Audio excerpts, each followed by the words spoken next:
अस्सलाम वालेकुम। उम्मीद करती हूँ कि आप सब खैरियत से होंगे। कितने खूबसूरत खेत हैं, क्या खूबसूरत खलियान हैं। सब्ज़ा आँखों को कितना तरोताज़ा लगता है और भला लगता है। कितना सुकून है। क्या-क्या और कैसी-कैसी फसलें हैं।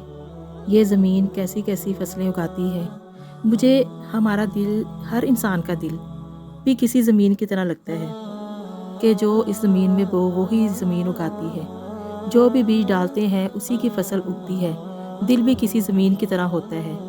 उसे जैसे कशीद करो वैसे ही उगता चला जाता है।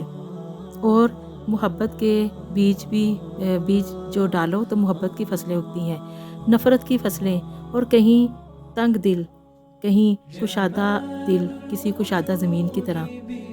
किसी का दिल बंजर ज़मीन की तरह होता है, किसी काम का नहीं। ना किसी को और ना खुद को फ़ायदा देने वाला, बेफ़ैज़। और किसी का दिल सख्त चट्टान की तरह, जैसे पत्थर ज़ख्मी कर देते हैं, इसी तरह सख्त दिल भी सख्त अल्फाज से दिलों को, रूह को ज़ख्मी करने वाले। और कुछ दिल बिल्कुल मुझे चिकनी ज़मीन की तरह, जिस तरह चिकनी ज़मीन पर पाँव फिसल जाते हैं, इसी तरह चिकने दिल भी अपनी चिकनी चपड़ी बातों से फिसला लेते हैं लोगों को। और पता फिर तब चलता है जब पाँव स्लिप होते हैं और इंसान मुंह के बल जा गिरता है। कुछ दिल भी मुझे बिल्कुल गारे की तरह लगते हैं, कीचड़ ज़मीन की तरह होते हैं। कीचड़ गारे वाली ज़मीन से गुज़रते हुए कपड़े दागदार हो जाते हैं। इसी तरह जिनके दिल कीचड़ की तरह होते हैं, गारे की तरह बदबूदार होते हैं, वो दूसरों के दामन, उनके किरदार पर वार करते हुए उनकी ज़िंदगी दागदार करने की कोशिश करते हैं। और कुछ दिल रेग की तरह रेगिस्तानी ज़मीन की तरह होते हैं, जैसे रेत में पाँव धंसते ही चले जाते हैं।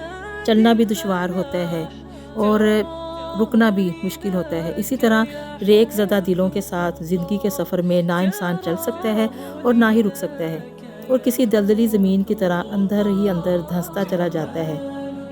मुख्तसिर जो सफ़र होता है वो लंबा हो जाता है। और कुछ दिल नरम ज़मीन की तरह, नरम ज़मीन जो भर भर कर फसलें देती है, अनाज, सब्जियां, गेहूँ, हर तरह के फल फूल, हर तरह का फ़ायदा पहुंचाती है।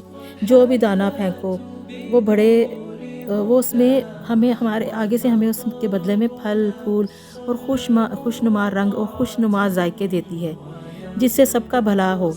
तो इसी तरह जो नरम दिल के लोग होते हैं वो सबके साथ बहुत अच्छे होते हैं, और वो किसी ऐसे सायादार दरख्त की तरह होते हैं कि जो चाहे खुद जितनी मर्ज़ी तकलीफ़ में हों लेकिन खुद जलते रहें, धूप की तपश बर्दाश्त करते रहें, लेकिन दूसरों को हमेशा साया देते हैं, फ़ायदा देते हैं।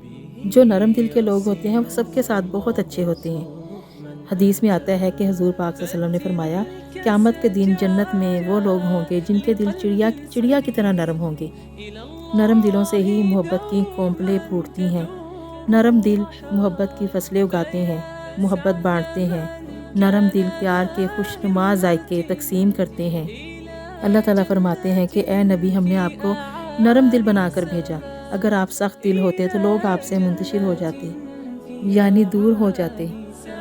अल्लाह सुब्हान ताला और हमारे नबी अकरम मोहम्मद मुस्तफ़ा सल्लल्लाहु अलैहि वसल्लम को नरम दिल वाले लोग पसंद हैं, क्योंकि सारी बहारें नरम ज़मीन की तरह नरम दिल से ही फूटती हैं। खूबसूरत खेतों खलियानों को देखकर ज़मीन और दिल एक जैसे लगे। दोनों की कहानी, दोनों का किरदार हमारी ज़िंदगी में बिल्कुल एक जैसा लगा, इसीलिए सब कुछ आपसे कह दिया। तो फिर ज़रूर बताइएगा ज़मीन और दिल के रिश्ते के बारे में। दोनों की कहानी कैसी लगी? ये खूबसूरत खेत और खलियान कैसे लगे? मेरी अम्मी के गांव के खूबसूरत खेत, सरसों की खुशबू और सब्जियों की महक, फूलों की तरोताज़गी और दूर दूर तक हरा भरा सब्ज़ा जो रूह और दिल को सुकून दे, कैसा लगा? उम्मीद करती हूँ कि आपको ये सब बातें पसंद आई होंगी। इंशाल्लाह आपसे फिर मुलाकात होगी। इजाज़त दीजिए। अल्लाह हाफ़िज़।